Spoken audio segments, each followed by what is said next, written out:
Drone attack is a massive false flag operation designed to take away your liberties. We've been warning for months that this was coming. I spoke to an inside source today that said these drones are 100% man-made. 100% man-made using advanced aerospace technologies, of course, that we're not privy to at the moment. So these are not aliens. These are 100% man-made technologies. It's all part of an operation. You want to call it Project Blue Beam. You can call it whatever you want. It's all part of an operation to put us into a panic mode and force new restrictions on civil liberties. First to panic us, then have the U.S. military interact with these, be shot down, have craft be attacked, and then new restrictions on civil liberties in the United States. Last night, NASA, for instance, cut short a live feed when an orb or a craft entered the shot, and then they turned off the feed from space. Watch this. So you can see here on the top part of your screen, watch as this craft comes into the shot. There it is. Similar looking orbs, almost the exact same thing that we've been seeing all over the United States.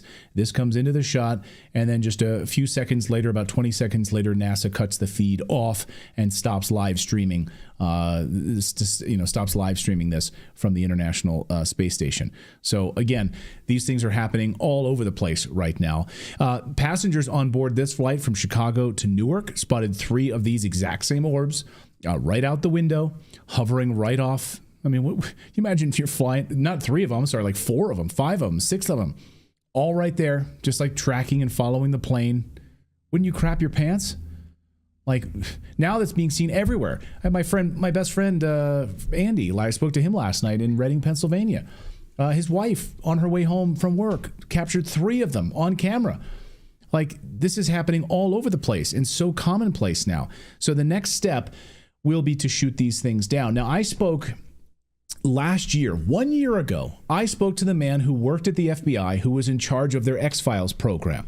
They didn't call it the X-Files, but it was the inspiration for what would become the X-Files and Fox Mulder. He's basically like Fox Mulder. That's John De Souza, who worked at the FBI. 1 year ago on this show, he told me that a fake alien invasion is the next step. This is what they're going to do. And it's at the time, like, you should read the comments. People are like, are you crazy?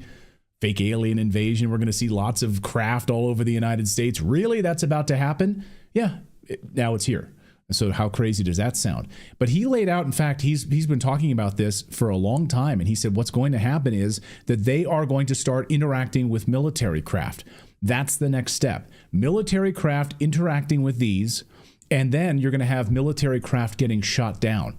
This is all part of the plan. So listen to what he had to say about this. This is just a snippet. I encourage you to watch the full interview, but here's just a snippet. What do they want in this situation where they would want to start taking down aircraft? What do you know from your experience in the FBI that they act this deep state? What do they want? The end goal is, and this is a long-term psychological operation, as well as physical operation as well. The long-term goal is ultimately to put together this grand operation called fake alien invasion. Now, the only fake part about it is going to be that the alien visitors are involved with this. They're not at all. Everything else is going to be real. The destruction that they bring to our cities is going to be real. So what? That was a year ago. That's wild. That was a year ago. I do remember that. I mean, John, of course, has been vilified by, they go after him because he's an FBI whistleblower. I mean, he left the FBI and he's been basically, educating all of us about this. But anyway, that's just a small piece of it. And it's wild, though. He's not the only one. So he's one of many people and sources that we've spoken to here over the past year who said that this was coming. And they gave us specific dates when they told us it was coming, and they hit those dates. So now it's here. But this is the most mind-blowing thing of all.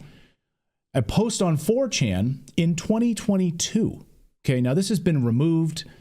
This has been covered up and censored multiple times. I'm going to read to you from this, okay?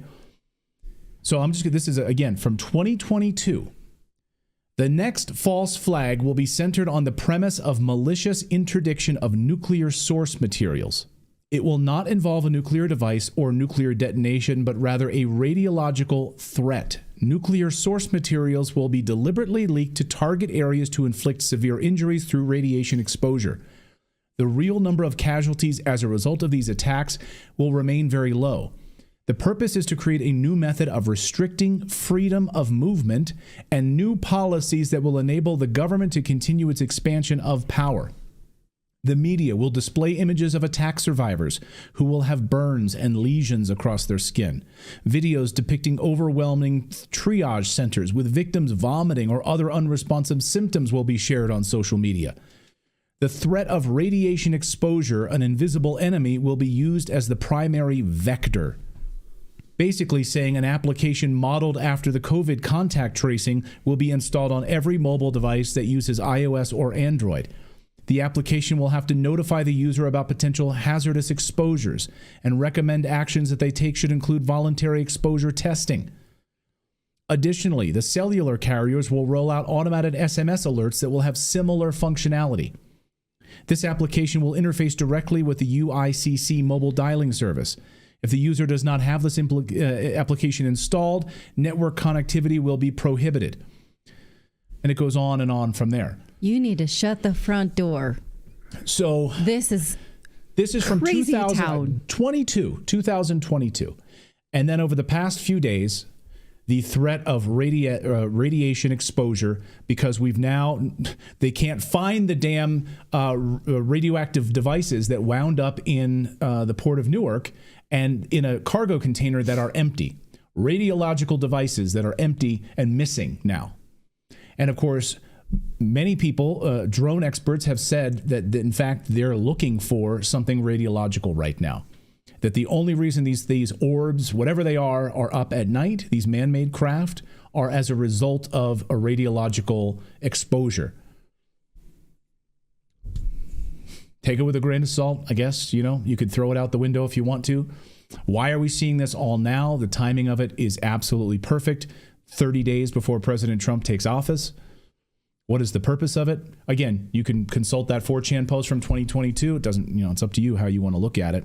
All of this was, though, foretold years ago, before even the 4chan post, by the way, by Billy Meyer. Many of you who are awakened enough know about the Billy Meyer case. If you're not awakened yet, you'll dig into it. You'll understand once you start diving into it. In fact, as you know, this singular authentic UFO case, 82 years old, is ignored by the media, censored, suppressed, and attacked by so-called UFO experts, as my friend Michael Horn likes to say. It's the Billy Meyer UFO contact case, he's laid all of this out in text form. It's been copyrighted material decades before it's actually happening right now. I know, sounds crazy, but you can go read about it. Read about it on theyflyblog.com. That's where you can see it. Michael Horn does a great job of cataloging all of this there. In fact, they just posted this a few days ago.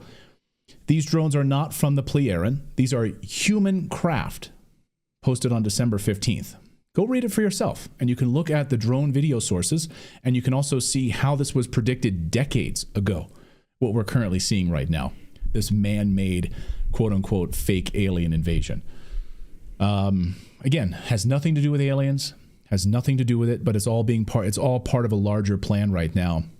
And you're starting to see all of these pieces coming together here. So what do you guys think about that? Anything? I buy it. Anybody?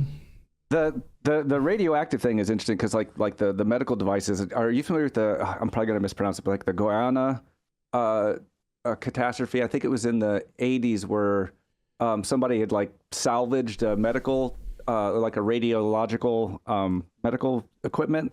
And it ended up like contaminating an entire town, where a bunch of people, it was just like a major nuclear catastrophe because people just kept spreading it around, not knowing what this radioactive material was.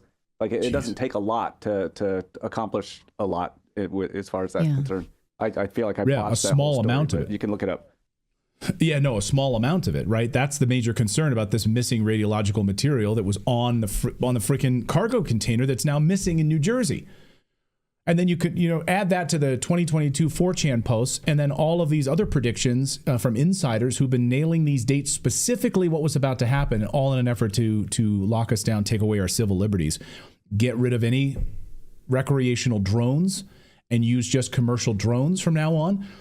I know Alex Jones has been talking about that piece of it, which is the plan to basically get rid of all the residential drones and be able to implement that plan on that side of it. So you want to call it Project Blue Beam. I think we're pulling all these pieces together right now. But I think the good news is that we're not falling for it. Like by talking about it and getting this message out there about it, hopefully people are awake enough to know that this is all part of a plan. But Donald Trump called it out yesterday. He said they know exactly where these are from. Trump called them out. He said the Pentagon knows exactly where these are from, and they're not being honest with the American people right now. They didn't like that. So anyway, we'll be continuing on the story because it's absolutely fascinating and terrifying. Do you ever have a feeling you're being surveilled and hesitate to share things of interest via text message or email with your friends and loved ones? Well, recently, outspoken parents at a PTA meeting in Catholic Americans have been labeled as domestic terrorists by the FBI. These types of labels can be used to allow the U.S. government to surveil its own citizens and others who live abroad without any legal due process. Fortunately, the founders of Bunker have created an app to uphold people's rights. Bunker is not beholden to any third-party corporation, investor, or government. Bunker deeply believes that privacy is a human right and that everyone on Earth deserves bank-level security. Bunker provides you protection from state and corporate surveillance, as well as cyber criminals. It includes a completely secure and private messenger, a robust password manager, secure cloud storage, and files for your documents. Bunker is built to uphold the rights of people and protect them from cyber crimes. Download Bunker from the App Store or the Google Play Store today. Use the offer code REDACTED to receive your first year for free. Well, New York City Mayor Eric Adams has woken up to the Marxist regime of the left, and he's talking about it. He said this about the United Health CEO killing. He said this is a result of radicalization from the left. Now, he doesn't say left, but that's what I'm hearing. Listen to what he says and see who you think is to blame for this. Think about the shooter. Ivy League, grew up in an affluent household. His manifesto clearly is showing some signs of hating. Our children are being radicalized. I said this over and over again. And everybody's like, what are you talking about, Eric? Our children are being radicalized to hate the America, to hate the country that put them where they are. This person had all that one wants to have, but he hated everything to the point of shooting someone. And we better deal with the radicalization of our young people. And, people could, they could complain that I'm saying it, but I'm seeing it. I'm seeing our bench is hating the team. And we better start acknowledging and focusing on that. And so having dance parties, celebrating the death of someone, I don't support that. Yeah, Wow. I'm not for that either. It's surprising. Yeah. And refreshing to hear him say that. He's discussing quite literally a page out of Maoist China's playbook. Mao called this class conflict theory. He declared everyone who was privileged the enemy. This came from his 1926 paper, Analysis of the Classes in Chinese Society, where he classified people as landlord, class, middle bourgeoisie, petty bourgeoisie, semi-proletariat, and proletariat, and concluded that the landlord class, including the right-wing middle bourgeoisie, were the enemies of the revolution, and he deputized anyone to either turn them in, work against them. He basically said exactly what this man seemed to feel. Anyone privileged, anyone for the working class, anyone in corporate America, bad. We need to go against them. We still preach this in America, only we do it through critical race theory. Now, economist Carol Roth says, when you go into Target and you see T-shirts that say down with the patriarchy or capitalism bad or what have you, they put it on wine glasses for middle-class moms, right? It's a misunderstanding of how you are currently benefiting from capitalism. What you're really upset about is crony capitalism or bad central planning. It's not really the forces of an economy built on capitalism. But who's bothering to study these distinctions when you could just deputize or radicalize an entire population? that gives the government power in the end, doesn't it? So they're just radicalized against power, really, full stop. So they think that everyone's getting screwed and it just needs to be torn down. So I don't know, those people who just want to tear down an entire society and start over, go to Syria. That's happening there. You could try there. Right? You don't have to kill people in America if you want to start over. So try that out. What do you think of that? There's no capitalism there. Yeah. Well, guess what? Let's go to Aurora, Colorado now, because there are migrant gangs in Aurora, Colorado. They made fun of President Trump for it when he called them out. And police have now arrested 14 people in apartment complexes. And these gang members were found with hostages. They were bound. Yes, their hands were tied up and they were stabbed. In America, this is happening. Migrant gangs. This is the same Tren de Aragua gang that was the topic of the presidential campaign. So this story, we were told, is no big deal. Of course, during the election, it seems to now be a really, really big deal. Certainly to the people who live in Aurora, Colorado. Watch. Okay, Aurora, Colorado now. This is a live look now. The sun is up there in that state, and police have now detained 14 people and reported armed home invasion. That's the same apartment complex where a lot of people were complaining about the armed Venezuelan gang members roaming the halls. Reports indicate that investigators said that several suspects entered the apartment and had 2 people inside. The suspects then reportedly moved the victims to another apartment complex, or rather another unit on the property where police said they were found threatened and bound. An adult man sustained a non-life-threatening stab wound. At the moment, police say it's unclear if the suspects are connected to the Venezuelan gang Tren de Aragua, but we'll get a live report in Colorado 30 minutes away and bring you the latest on that developing story. So how did they find these guys? Well, according to local reports, they were just out for some good old kidnapping. You know, they started their day. They're like, hey, what are you doing today? You want to go do some more kidnapping? Let's go jump somebody. Yeah, want to go jump somebody? That's what they did. So they went out, and that's when things went wrong. They were basically went out and they got caught for doing this. This is the same apartment complex that President-elect Trump spoke of on the campaign trail. The media tried to downplay it. Well, look what this says. It says a male and female victim were accosted by 13 to 15 armed individuals. 8 in the morning, you're walking the dog or going to work or whatever, a male and a female. You're jumped by more than a dozen dudes, gang members. And he said all 13 were male, possibly 3 suspects were female. So again, what the media wanted us to take from this over the summer, when we knew that these apartment complexes were overrun by gangs, the media wanted us to think, yeah, it's happening, but we want the same leadership.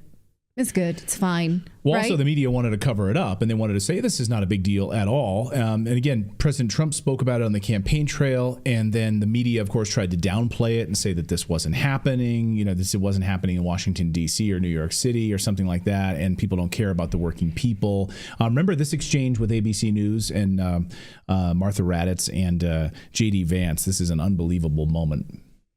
But I'm going to stop you. The incidents were limited to a handful of apartment complexes, and the mayor said our dedicated police officers have acted on those concerns. A handful of problems. Only, Martha, do you hear yourself? Only a handful of apartment complexes in America were taken over by Venezuelan gangs, and Donald Trump is the problem and not Kamala Harris's open border? Americans are so fed up with what's going on, and they have every right to be. And I really find this exchange, Martha, sort of interesting because you seem to be more focused with nitpicking everything that Donald Trump has said rather than acknowledging that apartment complexes in the United States of America are being taken over by violent gangs. I worry so much more about that problem than anything else here. We've got to get American communities in a safe space again.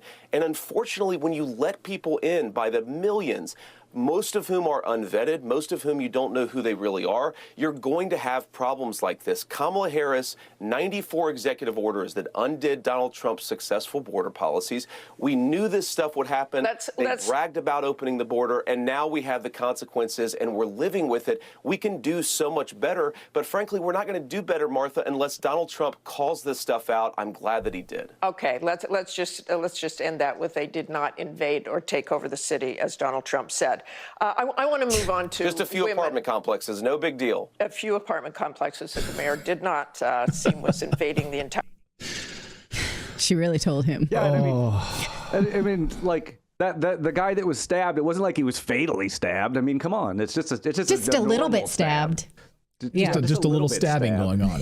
They're all tied up and kidnapped and stabbed by Venezuelan gangs in Colorado, which is just totally normal. It's just totally fine. Yeah. Leave your doors open at night. Open your doors. Let these Venezuelan gangs walk right into your liberal neighborhoods if you're okay with that.